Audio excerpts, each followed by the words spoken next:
Atos, capítulo 16. Paulo chegou às cidades de Derbe e Listra. Em Listra morava um cristão chamado Timóteo. A mãe dele, uma cristã, era da raça dos judeus, mas o pai dele não era judeu. Todos os irmãos que moravam em Listra e Icônio falavam bem de Timóteo.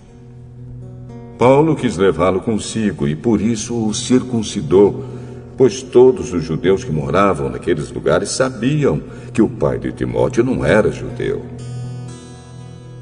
Nas cidades por onde passavam, eles diziam aos cristãos quais as decisões que tinham sido tomadas pelos apóstolos e pelos presbíteros da igreja de Jerusalém e aconselhavam que eles obedecessem a essas decisões.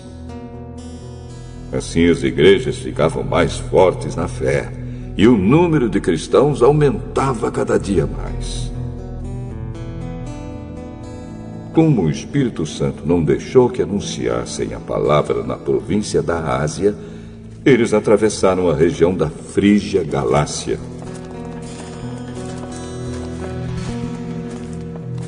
Quando chegaram perto do distrito da Mísia, tentaram ir para a província da Bitínia, mas o Espírito de Jesus não deixou. Então atravessaram a Mísia e chegaram à cidade de Troade. Naquela noite, Paulo teve uma visão. Ele viu um homem da província da Macedônia que estava de pé e lhe pedia: venha para a Macedônia e nos ajude. Depois dessa visão, nós resolvemos partir logo para a Macedônia, pois estávamos certos de que Deus nos havia chamado para anunciar o Evangelho ao povo dali. Nós embarcamos em Troade e fomos diretamente para a ilha de Samotrácia. No dia seguinte, chegamos ao porto de Neápolis. Dali fomos a Filipos, que é uma cidade do primeiro distrito da província da Macedônia, e também colônia romana, onde ficamos vários dias. No sábado saímos da cidade e fomos para a beira do rio, pois pensávamos que ali devia haver um lugar de oração para os judeus. Sentamos e começamos a conversar com as mulheres que estavam reunidas lá. Uma daquelas mulheres que estávamos ouvindo era Lídia, uma vendedora de púrpura da cidade de Tiatira. Ela adorava a Deus e o Senhor abriu a mente dela para que compreendesse o que Paulo dizia. Ela e as pessoas da sua casa foram batizadas. Depois Lídia nos convidou, dizendo: venham ficar na minha casa, se é que vocês acham que de fato eu creio no Senhor. Assim ela nos convenceu a ficar na casa dela. Certo dia, quando estávamos indo para o lugar de oração, veio ao nosso encontro uma escrava. Essa moça estava dominada por um espírito mau que adivinhava o futuro, e os seus donos ganhavam muito dinheiro com as adivinhações que ela fazia. A moça começou a nos seguir, gritando assim: estes homens são servos do Deus Altíssimo e anunciam como vocês podem ser salvos. Ela fez isso muitos dias. Por fim, Paulo se aborreceu. Virou-se para ela e ordenou ao espírito: pelo poder do nome de Jesus Cristo, eu mando que você saia dessa moça. E no mesmo instante o espírito saiu. Quando os donos da moça viram que não iam poder mais ganhar dinheiro com as adivinhações dela, agarraram Paulo e Silas e os arrastaram até a praça pública diante das autoridades.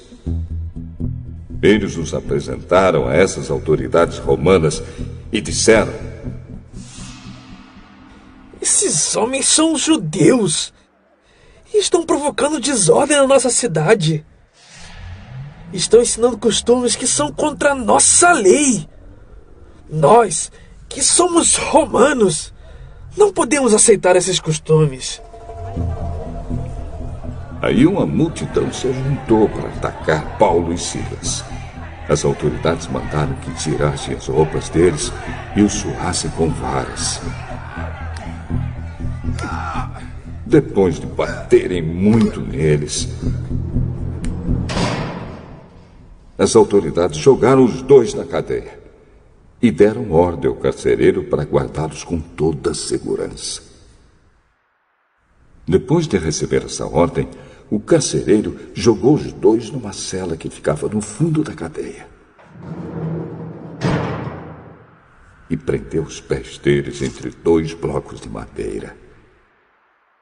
Mais ou menos à meia-noite, Paulo e Silas estavam orando e cantando hinos a Deus. E os outros presos escutavam. De repente, o chão tremeu tanto que abalou os alicerces da cadeia. Naquele instante,